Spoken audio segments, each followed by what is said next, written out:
Oi? E aí, aguardar um pouquinho enquanto o pessoal entra.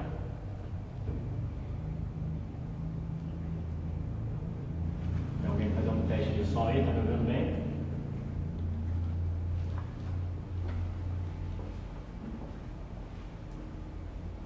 E aí, quem tá me ouvindo aí?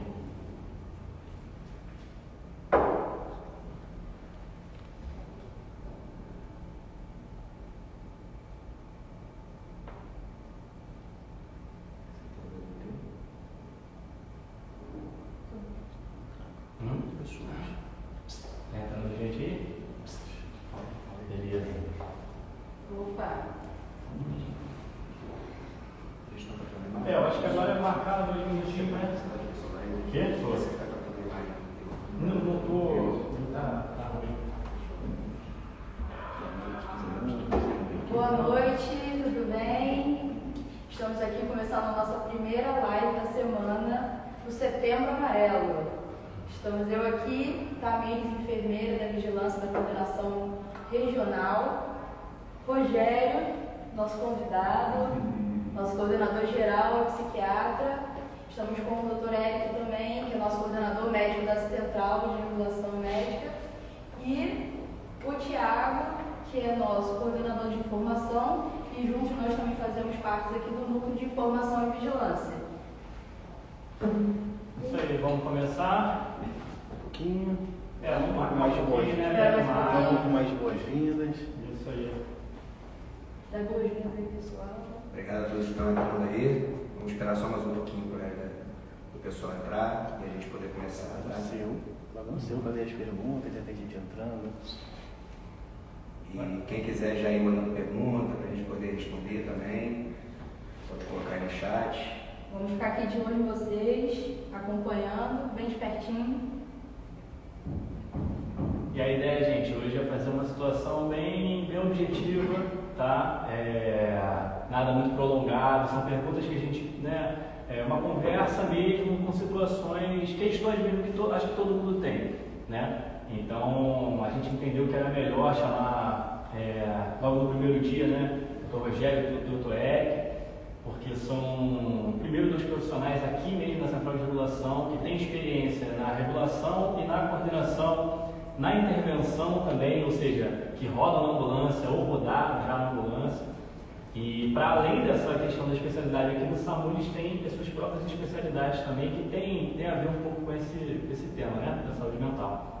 Ó, Vazio, bonito presente. Olha aí, bem-vindo. Vazio tá por aí, desculpa. Não, nós esquecemos que a gente está no mês de setembro, né, que é o Setembro Amarelo, que é o mês de prevenção do suicídio, né, que a gente vai falar um pouco mais, né, do suicídio mais para frente, mas essas lives fazem parte desse Setembro Amarelo, e dia 10 foi o dia que marca mesmo o dia do Setembro Amarelo, como foi no sábado, né, a gente deixou para hoje para poder fazer essa live. Reforçando, né, que essa iniciativa veio também da nossa live, que teve muito sucesso, sobre saúde mental, burnout, abordado pelo próprio Rogério. E que assim, o pessoal começou a pedir mais, falar pra gente falar mais, e a gente está aqui para poder falar mais para vocês também. Gostando, deixa aí seu like, fala pra gente o que mais vocês querem de tema, pra gente dar continuidade nesse projeto. Então vamos primeiro falar um pouquinho da gente, né? Então, deixa eu me apresentar. Meu nome é Rogério Paraíso, né? Eu sou médico, sou de Niterói, estou na Abel a vida inteira, e fiz UF, e fiz residência médica na UFRJ, em psiquiatria, e fiz mais um ano em psicogeriatria. Né? Trabalho aqui no SAMU tem 12 anos, trabalhei 10 anos como médico regulador, 5 como médico interventor, 1 ano e meio como coordenador médico, professor Érico, estou há 5 meses na coordenação geral do serviço. Sou Érico Ferraz, médico formado pela Souza Marques, também estudei no Abel, fomos contemporâneos também na mesma escola. Fiz minha pós-graduação pela Unig em medicina ocupacional. Hoje eu faço parte de uma clínica de medicina do trabalho, o São Luís, se chama SH Saúde Ocupacional. Trabalhei junto com o Rogério na intervenção, na ambulância, a gente ficou junto durante 5 anos. O Rogério já fazia parte da regulação, era o coordenador médico da regulação, e aí quando ele assumiu a coordenação geral, me convidou para vir também para cá, e aí eu já tinha me convidado antes para assumir como médico regulador, e aí depois ele me convidou para ser coordenador médico da Central de Regulação, e convite de amigo não se recusa, aceitei e estou aqui nessa empreitada aqui junto com todos. Legal, acho que vocês podem começar falando da situação, né, que a gente já vinha conversando sobre como que é, né, a situação do suicídio no mundo, né? Então, cara, o suicídio está entre as 10 maiores causas de morte do mundo. Né? Suicídio mata mais do que HIV, do que homicídio, do que guerra, do que tuberculose, malária. Ou seja, mais ou menos 1 a cada 100 mortes no mundo é por suicídio. E é estimado mais ou menos 700 mil mortes anuais devido ao suicídio. E uma tendência que foi vista assim, pós-pandemia, que depois a gente vai discutir a nossa relação aqui, foi que nas Américas o índice de suicídio aumentou, enquanto a partir do resto do mundo que houve uma diminuição do número de casos. Né? Isso a gente não sei se há alguma explicação assim, racional em relação a isso, mas são dados da OMS, né? E também não conduz muito com a nossa realidade de saúde, que a gente vai falar depois, que não houve um aumento significativo nas tentativas.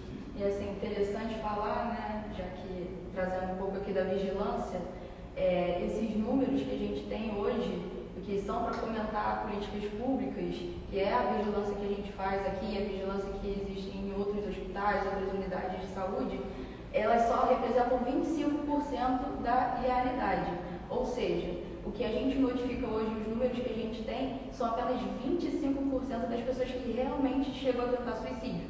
Então, dessas 75%, a gente nem tem noção do que realmente faz, né? Então, assim, a gente ainda tem muita dificuldade de falar sobre isso, muita dificuldade de ter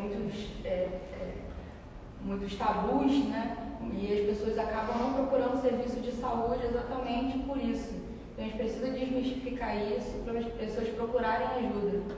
Eu acho que um dos grandes problemas que a gente enfrenta hoje, né, é a situação do preconceito estrutural que se tem em cima do paciente que tem algum tipo de transtorno mental, né? Inclusive a gente fala mais assim do profissional de saúde, né, na nossa live, e o profissional de saúde e de educação são um grupo de risco para transtornos depressivos e ansiosos. São os grupos mais afetados assim, de trabalhadores, né, como eu vou falar mais da parte ocupacional, os trabalhadores, a área de saúde e educação são os principais afetados. E assim, a gente está vendo um aumento, né? Acho que essa questão da pandemia realmente trouxe um aumento de transtorno mental em relação aos profissionais, é uma coisa que a gente não pode fechar os olhos, né? Somos profissionais de saúde, lidamos com profissionais de saúde. E houve também, né, um boom de transtornos psiquiátricos ansiosos, dos transtornos ansiosos e depressivos, principalmente dos jovens, né? Assim, de 11 a 20 anos praticamente dobrou o número de casos de procura de psiquiatra para tratamento de ansiedade e depressão. Então, acho que a pandemia, nessa faixa etária, realmente foi onde mais afetou esse público aí, por diversos fatores que a gente vai comentar no decorrer da live. Já tem alguma pergunta, galera? Se tiver alguma pergunta, podem fazer, tá? Estamos de olho aqui em vocês. Se tiver alguma pergunta, pode ir falando que a gente está de olho. Estou olhando ali, Bianca também ajudando a gente, Vinícius, vai inclusive agradecer aos colegas que estão aqui, o Vinícius também aqui do SAMU, Bruno Araújo, que está aqui com a gente também, dando esse suporte técnico aqui para a gente, né? Bom, por enquanto, nenhuma pergunta aqui, então vamos iniciar, né? Nosso bate-papo. Então, deixa eu iniciar aqui falando da questão do suicídio, do Setembro Amarelo. Assim, muitas vezes as pessoas perguntam assim, como saber se alguém vai ou não cometer o suicídio, né? Então, isso é uma coisa que a gente estuda em psiquiatria, estuda durante a faculdade, você perguntar para a pessoa isso, né? você quer morrer, você está pensando em se matar, e isso rola uma discussão ética até legal nas faculdades, que um grupo fala assim, não, eu acho que você não deve perguntar isso, porque o cara pode nem ter pensado nisso e você ter dado a ideia para ele. E o outro grupo, né, que defende, não, você deve perguntar porque em algum momento, se ele estiver pensando, ele vai falar. E com o decorrer desses anos todos, os estudos mundiais provam que você sempre deve perguntar para uma pessoa que você desconfia que está querendo se matar, se ela quer se matar. Né? Porque se ela já tem essa intenção, não vai ser você que vai dar a ideia para ela. Ela já vai estar com aquela intenção e pode ser que ela fale para você, pô, estou querendo isso. E no geral ela nem mente, né? Porque é uma desesperança tão grande que... Tem algum transtorno mental que esteja mais ligado à tentativa de suicídio? Sim. Ou qualquer pessoa Não. que nem tem transtorno mental está suscetível Então, a isso? qualquer transtorno mental, assim, principalmente os depressivos, né, ligado à depressão, é muito grande a associação de depressão e suicídio, né? É uma das maiores relações da psiquiatria. Mas pacientes psicóticos, esquizofrênicos, né, eles têm um índice de suicídio maior que a população em geral também. Então, assim, existe uma relação direta entre transtorno mental e suicídio, né? Mas não é uma relação necessária. Né? Então, a a pessoa pessoa não pode. precisa ter Exatamente. transtorno mental. Sim, ela pode ter tido um transtorno agudo e uma coisa que aconteceu na vida dela naquele momento, e ela, por impulso, fazer o tentativa de suicídio sem nunca ter tido um transtorno mental muito associado. Né? Aí até falando da parte ocupacional aí que teve a live do Rogério sobre burnout, a forma grata, porque assim, tem uma discussão aí sobre se o burnout é uma doença isolada ou é um desdobramento do transtorno depressivo, né? E é um agravante do burnout a tentativa de suicídio. Então, assim, até corrobora o fato de ser realmente um desdobramento do quadro depressivo, o burnout, essa tentativa, essa ideação suicida, né? E outra coisa assim, que é muito importante, assim, que é uma pergunta que a gente ouve sempre, é assim, essa pessoa ela tem chance de tentar o suicídio? O maior fator preditor é se ela já tentou uma vez. Não existe outro fator preditor. Assim, ela já tentou o suicídio? Já, então ela tem chance de tentar se suicidar. Se você descobrir a primeira vez a pessoa que tem chance de suicídio, só realmente uma entrevista e perguntando diretamente a ela se ela está com essa intenção. Não tem outro fator que você pode predizer, né, que ela vá tentar ou não suicídio. Né? E assim, o importante desse nosso Setembro Amarelo, né, é justamente esclarecer as pessoas que isso é um problema gravíssimo, né, de saúde pública. Né? É como a Dani falou, a gente tem que fomentar políticas públicas para poder diminuir isso, uma coisa que é alarmante, uma epidemia de suicídio. Né? E a gente vê que assim, nós aqui no SAMU atendemos muito, são as tentativas de suicídio, né? Que não chegam nem ao óbito. Né? A quantidade de óbitos de suicídio é realmente muito baixa, porque o SAMU, apesar de ter óbitos, não seria a nossa função primordial, mas as tentativas de suicídio nós atendemos muito. Né? E que elas, sim, basicamente, né, fazendo um resumão, né, seriam mulheres jovens, né, o nosso maior público que tenta suicídio por ingestão de medicamentos. Né? Esse seria assim, a grande faixa, né, dos que tentam de alguma forma ir contra a própria vida. Né? Então, nessa questão do burnout, né? Como que funciona se eu estou numa empresa, se eu trabalho, se eu sou profissional, né, de alguma empresa? O que acontece? Eu posso ser demitida? Qual é o procedimento? Então, embora... Depressão, né? Pois então, falar dos transtornos mentais como um todo, né? Embora, assim, o empregador ele tenha liberdade de contratação e demissão, tanto de forma profissional como de forma pessoal, tipo, não se adequou ao serviço e tal, quando se exposto um quadro de doença, né, desse funcionário, esse não pode ser o motivo nunca da demissão, tá? porque é como se fosse um funcionário que é HIV e seja demitido por conta disso, né? Você está transformando uma doença que já tem um estigma em cima dela em algo muito mais grave, né? Então você tem esse agravante de ser uma doença estigmatizada, porque assim, uma pessoa que tem burnout, no geral, ela está tão estafada que isso acaba se transformando numa diminuição do ritmo de trabalho dela, né? Porque ela tem aquele cansaço, não tem mais esperança, ela não vê perspectiva de crescimento, ela para de ser uma pessoa positiva no ambiente de trabalho, né? Então, se existe uma casualidade da demissão com essa doença, essa demissão não pode acontecer, ilegal. Ela pode, inclusive, ser revertida judicialmente. Tá? Agora, obviamente, sempre tem que ter uma casualidade, né? Então, assim, a pessoa vai ter que demonstrar que teve, que ela foi demitida por esse motivo e não por qualquer outro, né? Cara, eu acho importante também, o Eric falou aqui do burnout, né, que ele falou no início, só comete mais profissionais da área de saúde e da educação, principalmente funcionários públicos. Tá?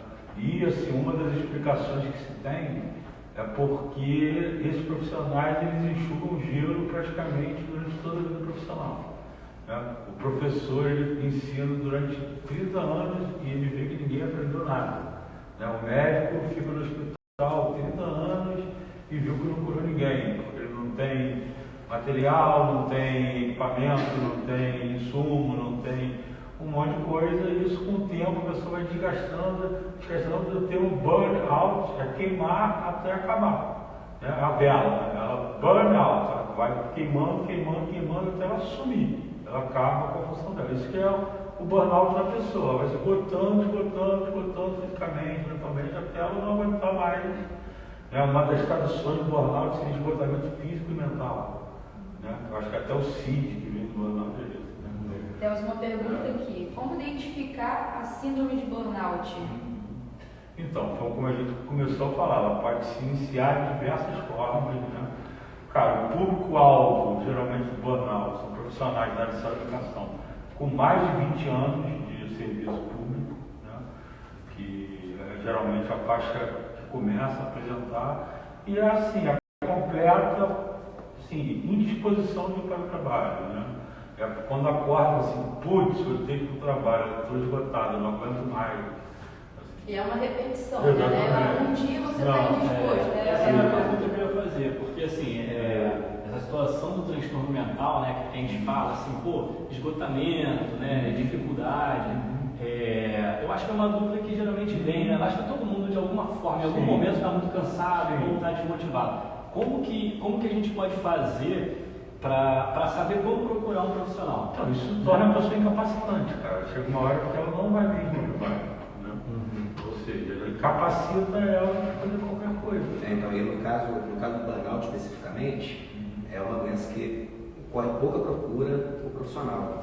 E por quê? Porque tem um estigma já de, tipo assim, dos próprios funcionários que estão em volta, de como eles vão aceitar essa doença, né?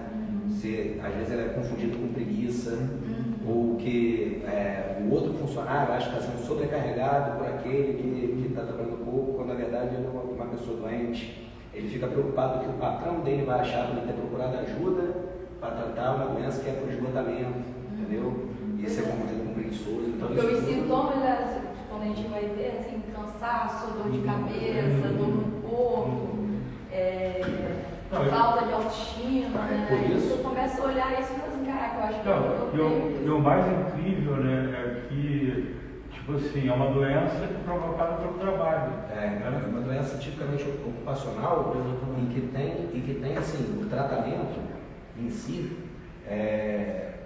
o que a gente tem hoje de melhor resultado é com terapia cognitivo-comportamental. É o que tem melhor resultado de tratamento. E psicofarmacologia. Então, aí a psicofarmacologia entra aí como adjuvante, mas que os estudos ainda são meio duvidosos. O que tem mais efetivo, na verdade, não é em cima do doente, é em cima do ambiente que ele convive, né? Então, na verdade, se você tem um funcionário com burnout, o que está errado é o ambiente que ele está convivendo. Provavelmente tem outras pessoas ali também, né? Que estão sofrendo salário. O que acontece? na saúde ocupacional como um todo, a gente se apega muito a coisas palpáveis, né? Então você tem aquele risco físico, o risco químico, o risco biológico, e você não presta atenção no que tem em volta disso. O risco psicológico, né? Então. Porque às vezes você tem o risco de ruído, por exemplo, no seu ambiente de trabalho, você tem o risco de ruído durante um dia, é uma coisa, você conviver com estresse de ruído durante 30 anos da tua vida, é uma coisa que você vai se esgotando dia após dia. Você está fazendo transporte de material perigoso, né? Um condutor de ambulância, transportando uma vida, diariamente. Exposto. A essa, né? Aí você tem que você está cuidando não só da vida do paciente, como você está cuidando da própria vida, de todos os outros do trânsito e da equipe que está ali dentro, entendeu? Então isso tudo é um risco à tua saúde que você está convivendo diariamente, né? Não, e outra coisa que surgiu na outra live, que é interessante, que muitas vezes a pessoa, para melhorar do burnout, ela tem que se afastar do trabalho. Eu vi essa frase, né? E muitas vezes ela pode se afastar do trabalho para ir para uma praia, para ir para um sítio, para ir para um lugar que ela fica completamente isolada. E muitas vezes ela é tida como malandra, como mulher. Tá vendo? Saiu só para poder ir lá na praia. Falou que estava passando mal, foi curtir uma praia. Exatamente. Quando no fundo. Tem que ir curtir a praia. Quando no fundo, exatamente. De uma forma vai sair em cima disso. Exatamente. Então, a gente julgar muitas vezes o paciente psiquiátrico por causa disso é um erro que a gente deve evitar fazer. Né? Às vezes isso é o melhor para ele. Pois é. E aí exatamente por conta dessa falta de procura, né, de apoio profissional, acaba que muitas vezes ocorrem demissões, e essas demissões nem são vistas, e aí quando a pessoa é demitida, aí ela melhora, porque ela sai daquele ambiente, aí ela até melhora sem nem procurar ajuda profissional, porque o que estava fazendo mal era aquele tipo de ambiente. Uma coisa que é muito relacionada com o burnout, né, tem várias coisas, né, como uma doença ocupacional, é muito relacionada a baixo salário, por exemplo, né? Então, assim, funcionário que recebe baixo salário, ele é mais propenso a desenvolver burnout. E a carga horária excessiva também é fator de risco para burnout. Aí por que o profissional de saúde é um grupo de risco? Porque acaba que tem os dois. Você pega um técnico de enfermagem hoje que espero que melhore esse salário de técnico enfermeiro, mas até então um salário que um salário que é baixo, né? Aí ele tem um salário baixo, então ele já é fator de risco. Aí ele começa a trabalhar em 3 empregos. Aí ele melhora um pouquinho o salário, mas a carga horária dele vai lá para as alturas. Então ele continua sempre sendo grupo de risco. Não importa o que ele faça, ele vai estar sendo grupo de risco num ambiente que é um ambiente tenso, né? Um ambiente de hospital, de ambulância. E a gente vai convivendo com isso dia após dia, porque o que causa o burnout é o estresse crônico, né? Não é aquele estresse agudo, você chegar e teve um dia estressante no trabalho, não é isso que alguém botou uma arma na sua cabeça, não é isso que é o burnout. Mas aí Mas foi o plantão que você vai entendi. Tem mais alguma pergunta aí? Vamos ver. Aproveitar e agradecer também Base de São Gonçalo, que está junto com a gente. Valeu, galera. Tem a galera, Senhor Jardim também está por aqui. Show de bola, pô, legal. Então, tem um comentário aqui, na verdade, sobre a relação da pandemia com depressão, se houve aumento. Estão comentando aqui. Então, cara, assim, isso aí, tem várias literaturas mundiais dizendo que sim, né, que em determinado público mais jovem, que hoje praticamente dobrou o número de quadros de depressão e ansiedade, né. Cara, a gente aqui no SAMU não recebe muitas ligações devido a esse tema, né? A gente já tem muito paciente psicótico, neurótico, a gente já tem muito pouco serviço de caso, né? Assim, agora, posso dizer da minha experiência de consultório particular, que assim, aumentou muito o número entre jovens. Isso, assim, praticamente durante a pandemia, só atendia pessoas jovens de 13, 14, 15 anos, com quadros de ansiedade grave, de depressão grave, né? E se você pegar a literatura do mundo inteiro, diz que esses casos aumentaram muito com a pandemia, né? Aqui aqui para a gente no SAMU fica difícil da gente analisar, porque assim, a gente já veio de uma crescente de número de ocorrências, né? Então assim, de um tempo para cá, depois de 2 anos para cá, a gente aumentou cerca de 50% do total de ocorrências, né? Então qualquer aumento, né, que a gente tenha em qualquer tipo de chamado, é complicado a gente verificar por enquanto, né, nesse curto período ainda, se de fato houve um aumento daqueles casos ou se aquilo é oriundo dessas ocorrências a mais. Não sei se eu consegui ser muito claro, né? Esse aumento absoluto relativo. Isso aí. Então, assim, mas uma coisa que vem aparecendo para a gente, né, nos últimos bimestres, é a ocorrência que chega para a gente, né, o chamado que chega classificado por ansiedade, né? Isso aí é uma situação que não aparecia. Então, assim, é uma situação que a gente, né, no nosso relatório que a gente tem que mandar e tal, para o Ministério da Saúde, a gente precisa avaliar o motivo dos chamados e esse era um dos motivos que não aparecia, né? E agora vem aparecendo assim, 15º, 16º colocado e na maioria dos municípios que a gente atende. Eu li um estudo, né, na época da pandemia, que era um estudo aqui brasileiro, uma publicação do Nordeste, que eu não vou me recordar agora da onde foi, quem foi que publicou, me desculpas sobre isso, que eu poderia passar para vocês depois da bibliografia para vocês darem uma lida, que era só sobre o profissional da saúde, na verdade foi só sobre o profissional da enfermagem, pegaram um N de 490 e pouco por aí, de técnicos e enfermeiros, mostrando na pandemia o quanto que evoluiu de transtornos depressivos, ansiosos e burnout. E aí geraram em torno de aumento de 30% de casos, depois pegaram de antes e depois fizeram, foi por pesquisa, né? E aí foram diagnosticados cerca de 30% tanto para transtorno ansioso quanto para transtorno depressivo em profissionais da enfermagem, né? E aí é até explicado, né? Porque a gente ficava longe de casa, então a gente ficava convivendo de cara, né? Principalmente na enfermagem, ficava ali na linha de frente, todos nós ficamos, mas principalmente na enfermagem, na linha de cuidado.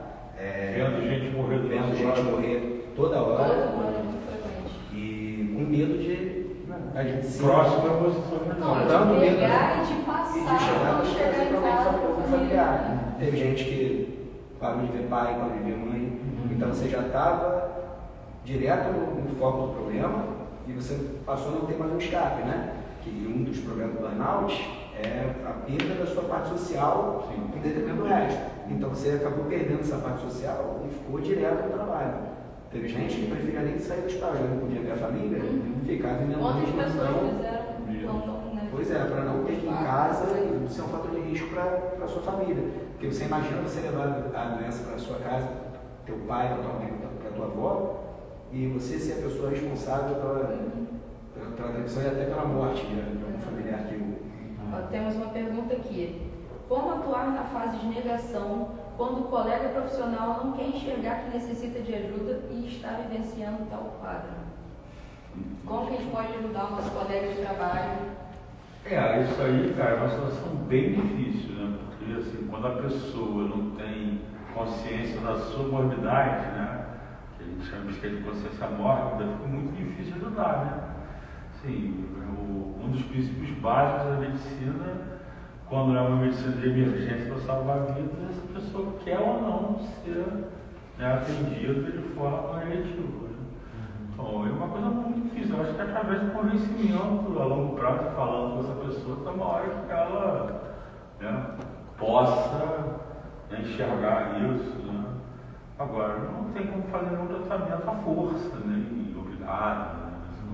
Então, na parte ocupacional, né, na parte de burnout, inclusive uma das recomendações que tem como o que melhor age no burnout é a mudança do ambiente ali. Um dos fatores que são propostos, né, é a criação de um núcleo psicológico dentro do ambiente de trabalho, né, de apoio psicológico, né, que aí você consiga tanto ter de forma anônima aquele funcionário vindo procurar, sem ser falando com o seu superior, né? Então você tem algo paralelo, porque a pessoa às vezes tem medo de falar para o seu chefe que está com um problema psiquiátrico e está com medo de ser demitido. Você tem um núcleo de apoio psicológico dentro do seu ambiente de trabalho, você resolve isso, porque você tem alguém que é um profissional ali já dentro, que é para prestar esse apoio. Na live da semana que vem, inclusive, vai ser falado sobre isso, né? Esqueci o nome dele. O colega também, Farley, o próximo convidado aí também. Ele vai falar justamente desses grupos de apoio psicológico, né? E algumas estratégias que são feitas para poder aquela pessoa não ficar estigmatizada naquele ambiente de trabalho. Que isso aí foi um dos tópicos máximos na nossa última reunião, né? O pessoal falando assim, como que a gente faz? Porque, às vezes eu fico com medo de procurar, mas você, às vezes, né? O próprio profissional ali de repente conhece, vou precisar procurar um lugar e tal, mas ainda que eu não fale nada para minha coordenação, eu conheço o pessoal naquele capítulo que de repente vai me ajudar, então, né? Será que isso não vai bater, né? De repente alguém, né, falar? Então, aí eu até falando dessa parte profissional, assim, do trabalho, né? O trabalho é muito mais do que uma coisa que você tem que fazer dia após dia, né? Uma obrigação diária, né? O trabalho é muito mais que uma forma de ganhar dinheiro. O trabalho tem uma questão social envolvida, né? Então, assim, até a parte de afastamento, né, é uma coisa muito complicada, porque você está cortando um vínculo social da pessoa. E a gente é criado um vínculo social desde que a gente nasceu, né? Então, assim, quando a criança é pequena, você já pergunta para a criança, o que você quer ser quando crescer? Né? E aí você começa a trabalhar, e aí você já é aquilo que você almejava na tua infância, tem a parte do teu passado, né?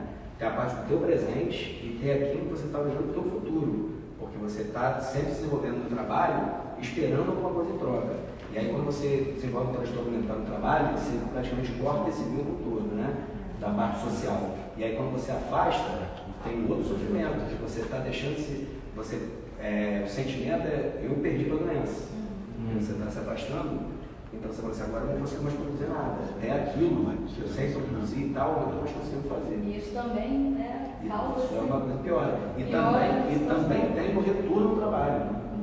Você tem que se readequar àquilo e às expectativas dos teus colegas e da tua chefia no teu retorno. Então você ainda lida com isso. Então é traumático tanto na hora de se afastar quanto na hora de retornar ao trabalho. É uma coisa assim que eu acho importante, que estava nas perguntas aqui na live, assim, depressão e ansiedade tem cura, né? Então, depressão, por definição, é uma doença crônica recidivante, ou seja, ela tem controle, como qualquer doença clínica, né? Se a gente pensar bem, hipertensão não tem cura, diabetes não tem cura, né? Se você não for doença cirúrgicas ou infecciosas, acho que nenhuma tem cura, não tem não, né?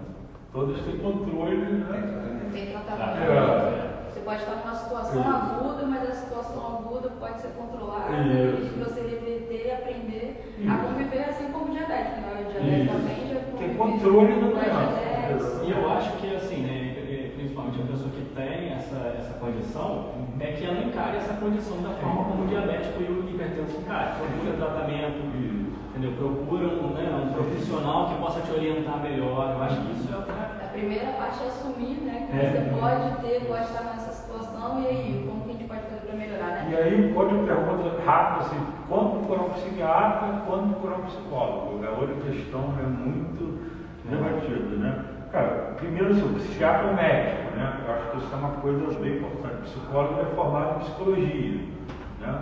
Assim, a psiquiatria, o médico geralmente costuma ver o paciente como um todo, né? Não somente assim, né? O psiquiatra parece ser o médico que vê mais a mente e o corpo junto do que vê o estômago, ou o coração, ou o pulmão, ou, né, nas diversas especialidades. E ele vai tentar medicar, né, através de medicação. E muitos psiquiatras fazem também terapia, né, usar esses dois instrumentos para fazer a melhora do seu paciente. O psicólogo que é formado em psicologia, ele não pode prescrever nenhum tipo de medicação para o seu paciente. Né? Então, geralmente, é um trabalho em conjunto. O psiquiatra atua na parte farmacológica com acompanhamento psicológico feito com o psicólogo. Porque pode acontecer também da depressão, né, ser uma questão orgânica, né? Sim. Não necessariamente a pessoa tem ali algum problema, Sim, na existem vida, várias, né? Mas ela tem uma questão hormonal. Existem várias doenças Mas que aí falam é uma coisa a se afastar, né? Para você pegar a doença psiquiátrica, a primeira coisa que você tem que fazer é afastar a pessoa. Hipotireoidismo da depressão. Uma má função da tireoide da depressão. Só que isso, às vezes, não é o transtorno depressivo. Exatamente. Às vezes, por anos, a pessoa melhora daquela situação, né? Tem uma pessoa que a Carla falou, não seria necessário um atendimento psicológico ou ocupacional fornecido pela coordenação da Metro 2?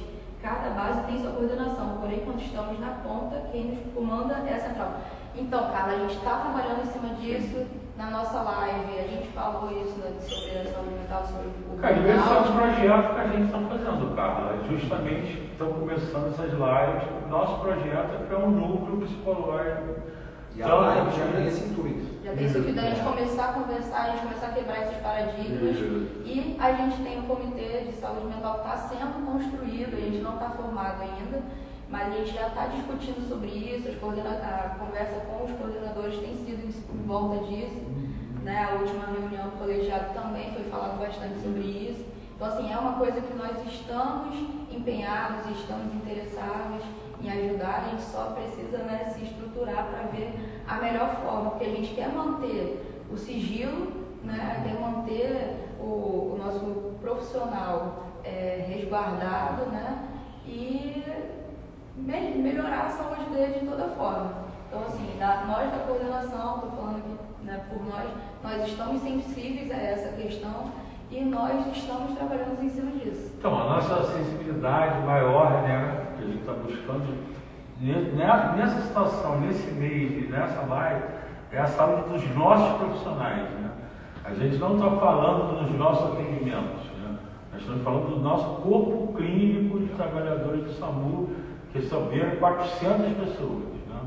Assim, isso são para vocês que a gente está querendo, né, que esse recado chegue. E até porque a gente é uma central de regulação que de uma regional, né?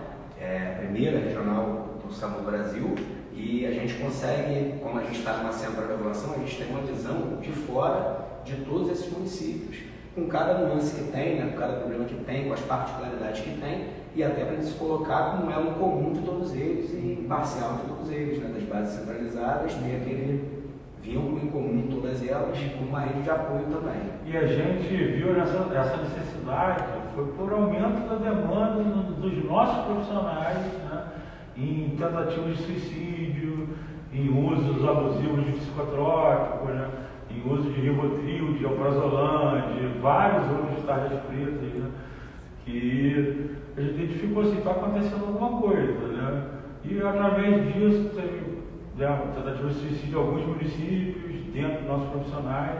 A gente falou assim, qual o olhar que a gente está tendo para isso? Cara, nenhum.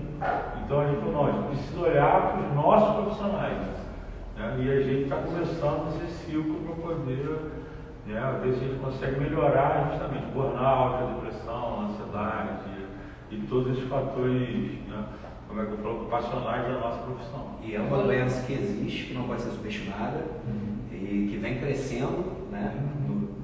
Nas Américas, inclusive, vem crescendo, no Brasil vem crescendo, e a gente não pode passar pano para isso, né? É a hora mesmo de, como é uma doença que tem relação familiar, afeta todo mundo que está em volta, até no burnout mesmo, um funcionário com burnout afeta todo mundo que está em volta dele, e todo mundo passa a se sentir sobrecarregado, então você aumenta o risco de todo mundo, e aí, obviamente, quando o trabalho é uma coisa que é necessária para o ser humano, né? Você acaba, o patrão em si, ele quer o resultado, né?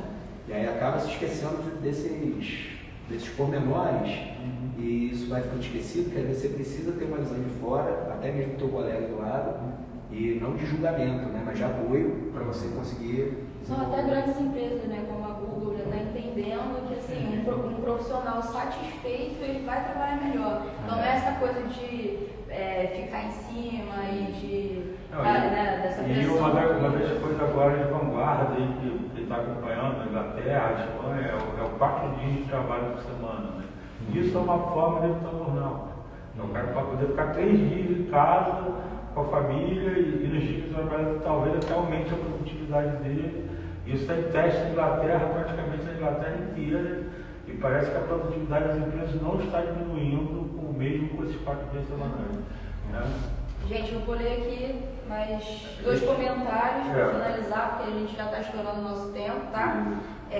A Márcia, essa iniciativa é maravilhosa, falando, né, do nosso trabalho, pois muitos profissionais têm sofrido calado por conta da necessidade de trabalhar. Né? Então, muitos profissionais se calando, porque é isso, tem que trabalhar e bora pra frente, a gente aprende isso, né? Fala com a gente, procura a gente, que a gente tenta te ajudar da melhor maneira possível. Ou se souber alguém que está precisando de ajuda, pode chegar e falar com a gente está aberto para isso. A Cris também. Assim, sobre aquele estudo que eu tinha falado antes, que foi o estudo brasileiro de profissional de enfermagem, a conclusão que se chegou, inclusive, era que os principais pesquisados que tiveram algum agravo de doença mental eram mulheres entre 20 e 30 anos, principalmente pardas e pretas, que ganhavam até 3 salários mínimos. Você vê a relação que tem com o salário, né? E aí a principal reclamação que se tinha, que foi feita durante o Covid, né? Era principalmente quem trabalhava em unidade privada e com falta de EPI. Então você vê como uma falta de EPI, que a falta de EPI era para se resguardar e resguardar o seu familiar, né? Então você vê como é que era importante isso, porque você mexia no seu medo, né? Como que impactou, né? Olha só, tem mais uma aqui, a Cris. Para terminar, Acredito que devido ao preconceito ainda ser grande, as pessoas têm medo de pedir uma ajuda, ou até mesmo de aceitar que precisa, né? É exatamente isso que a gente está falando, e é isso aí que a gente quer quebrar. Que a pessoa não tem problema dela aceitar isso, que ela pode aceitar e que ela tem recursos para existe uma forma de ela procurar um apoio, né, de um profissional sem ter que se expor para ninguém, né? De uma forma mais... Olha só, e o transtorno mental, ele é tão estigmatizante, né, que ele tem um preconceito estrutural tão grande quanto qualquer outra, como racismo, homofobia, né? O transtorno mental é visto também como uma coisa muito estigmatizante, né? Então a gente também tem que quebrar isso, né? Ver como uma doença, que você precisa de ajuda. Tá? Ó, tem mais uma pergunta aqui.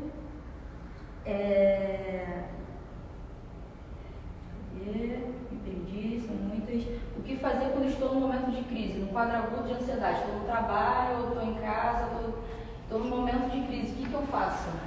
Então, você pode, cara, o ideal seria você procurar um psiquiatra. Mas, né, existem medicações que podem ser usadas nesse momento que podem dar um alívio imediato para o sintoma, mas você precisa de um tratamento a longo prazo, porque por que você tem essa ansiedade assim? Acho que é isso que você tem que chegar a essa resposta. Tem que fazer o diagnóstico mesmo, essa vida ansiosa. Então, galera, fechou. Vamos fechar. Semana que vem estamos de volta. Valeu, gente. Quem gostou, Obrigado. volta E aí. falar para vocês que assim, é sobre saúde mental no todo, né? Principalmente prevenção do suicídio, e aproveitar até os funcionários do SAMU, aproveitar que a gente tem uma coordenação geral psiquiatra, né? E aí da parte ocupacional tem também, então a gente está à disposição de vocês para o que vocês precisarem, tá? A live vai Obrigado pela ficar presença de salva, vocês. tá? Compartilha aí com a galera. E estamos juntos. Valeu, Boa gente. noite. Obrigado. Bom dia.